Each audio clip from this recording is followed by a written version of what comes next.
Sebelum menonton video ini, jangan lupa untuk klik tombol subscribe, kasih jempol like, dan share ya. Terima kasih.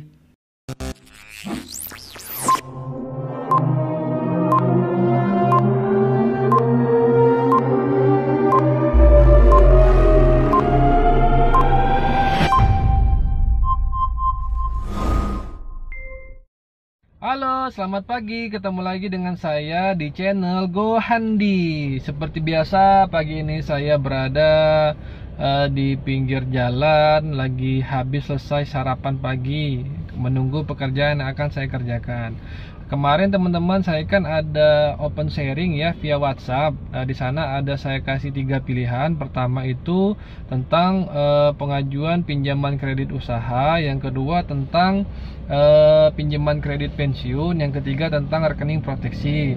Dan ternyata dari 3 itu teman-teman yang paling banyak bertanya saya ke WhatsApp itu ialah tentang pinjaman usaha, sampai ada yang telepon saya secara langsung juga.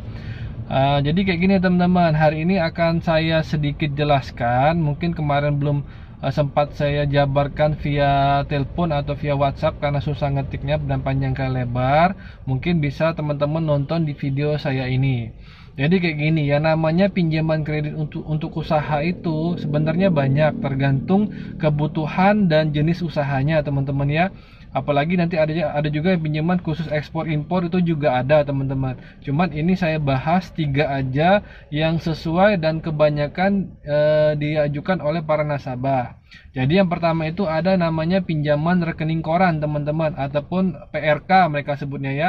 Nah, pinjaman ini tuh seperti ini teman-teman. Misal saya ini pinjam plafonnya 1 miliar, lalu jangka waktunya 1 tahun dan dikenakan provisi sebesar 1%. Otomatis yang namanya KRK ini teman-teman jangka waktunya itu paling lama 1 tahun. Setiap tahun akan renewal, di review lagi dan akan ada biaya namanya biaya provisi sebesar 1% tadi. Selalu kita bayar terus setiap tahun. Nah, kelebihan dari rekening koran ini teman-teman, contoh kayak gini, misalnya bulan Januari ini saya cuma pakai 300 juta, itu yang dikenakan bunga bukan 1 miliar tetapi 300 juta tadi teman-teman.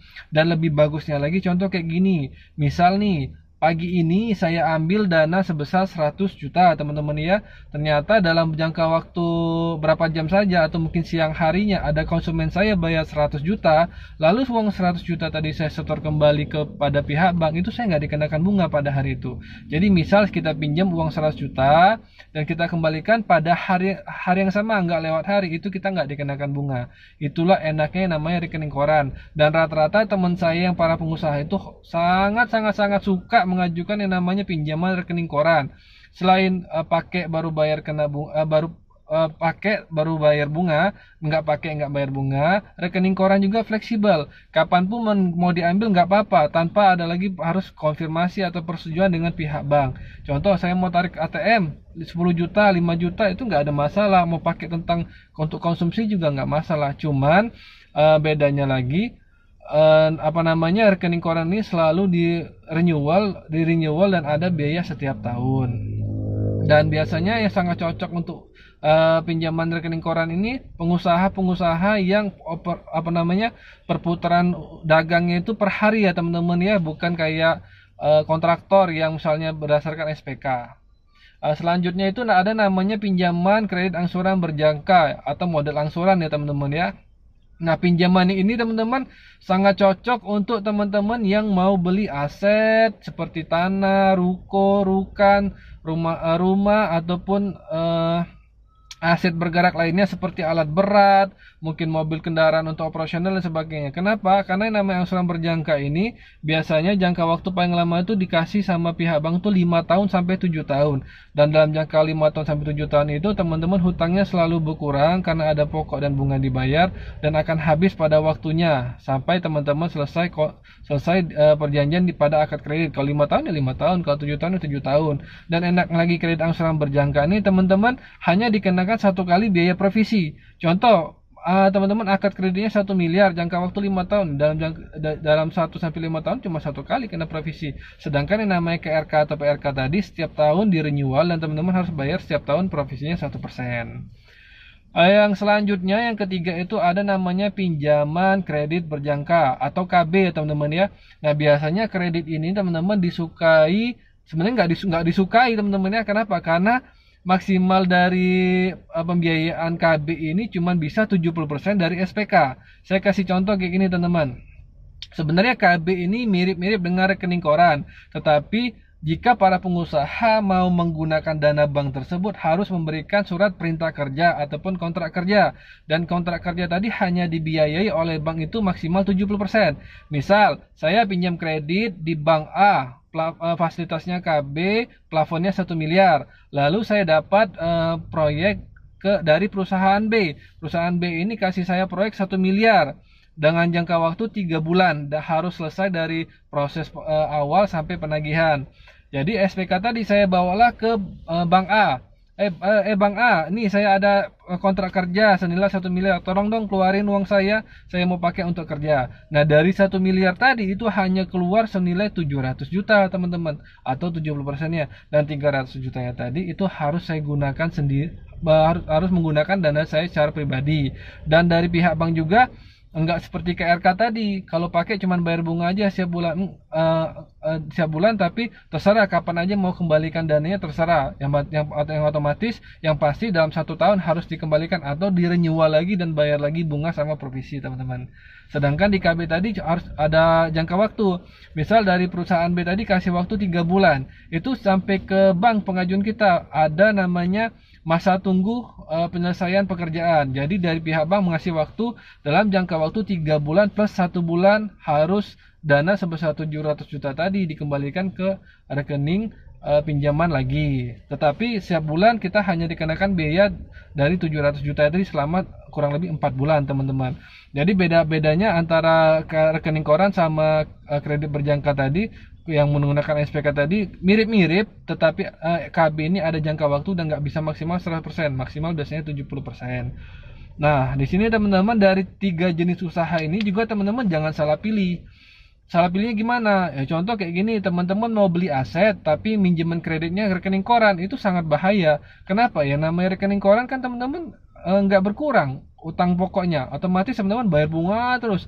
Misal beli aset 1 miliar, beli ruko 1 miliar tuh, jangka waktunya karena kita KRK cuma 1 tahun ya, kita anggap aja kita bisa beli, nanti kita dapat uang tunai 1 miliar, kita lunasin deh, sehingga nginjemnya KRK.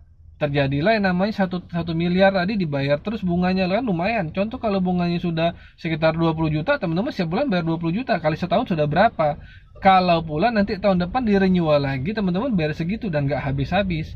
Yang benar itu yang untuk pembelian aset ruko, rumah kantor, ataupun tanah kosong untuk tempat jadi gudang atau beli alat berat, itu harus pengajuannya namanya kredit angsuran berjangka yang dalam bentuk angsuran, sehingga teman-teman ada utang yang berkurang dan ada waktu untuk lunas ya, teman-teman ya. Jadi jangan salah pilih. Misal teman-teman juga bingung untuk ngajukan kredit usaha yang tepat itu seperti apa, teman-teman sharing aja ke bagian marketingnya ataupun salesnya, karena mereka rata-rata punya pengetahuan, sudah mumpuni semua, sudah tahu semua. Oh, nasabah ini cocoknya harusnya kayak gini. Oh, nasabah jenis usaha kontraktor harusnya seperti ini. Oh, nasabah ini yang perputarannya musiman harusnya diberikan yang seperti ini. Itu sudah tahu, teman-teman. Dan teman-teman jangan memaksakan kehendak teman-teman. Contoh misalnya usahanya musiman atau kontraktor mintanya rekening koran, ya memang boleh teman-teman, pasti dikasih, cuman nggak maksimal dikasihnya. Contoh 1 miliar pengajuan mungkin 500 juta dikasih, cuman ada bahayanya teman-teman. Kalau 500 juta terjadi tadi kita pakai untuk konsumsi bukan untuk usaha, ya celaka. Kenapa celaka? Ya bunga harus bayar terus, sedangkan usaha belum jalan. Nah, teman-teman mau bayar pakai apa kan nanti kan? Nah, jadi pesan saya buat teman-teman yang sedang punya usaha, mau mengembangkan sayapnya, membesarkan usahanya, boleh ngajukan kredit pinjaman ke pihak bank, tetapi harus sesuai fungsinya, harus sesuai jenis usahanya, dan harus jujur sampaikan kepada marketingnya seperti ini. Jenis usaha teman-teman seperti apa, pemasukan teman-teman atau omset teman-teman berapa, keuntungannya berapa, supplier teman-teman seperti apa, bayar teman-teman seperti apa, dan mungkin ada info-info lainnya yang harus teman sampaikan sedetailnya kepada pihak sales atau marketing bank, sehingga pihak bank ini tahu fasilitas seperti apa yang harus mereka berikan kepada teman-teman yang tepat guna, bukan yang meleset ya. Sekali lagi yang tepat guna, sehingga teman-teman usahanya bisa berkembang dan teman-teman tidak mengalami yang namanya kesulitan keuangan dalam usaha. Mungkin itu aja teman-teman ya. Bagi yang mungkin ada mau sharing khusus tentang usahanya, minta saran saya boleh via WhatsApp. Kita nanti ngobrol aja langsung empat mata, dan atau ketemu via telepon lah. Kalau via WhatsApp nggak mungkin ya teman-teman, karena bahas ini nggak selesai dan nggak selesai dengan ketik-ketik aja teman-teman. Berhubung juga jari saya jempol semua, jadi susah saya ketik-ketik, mendingan telepon atau ketemu langsung. Oke, sekian dari saya teman-teman. Yang positifnya diambil, yang negatifnya dibuang, dan saya minta maaf jika ada yang tersinggung ataupun ada hal yang kurang baik saya sampaikan. Jika memang video ataupun konten yang saya buat ini bermanfaat, mohon dibagikan, di sharing ataupun di komen, sehingga saya selalu bisa bertukar pikiran, berbagi cerita, berbagi pengalaman tentang apa yang sudah saya alami, tentang pengetahuan yang saya dapatkan selama saya berkarir. Oke, sekian teman-teman dari saya. Terima kasih. Assalamualaikum warahmatullahi wabarakatuh. Sukses selalu buat teman-teman semua, dan bye bye.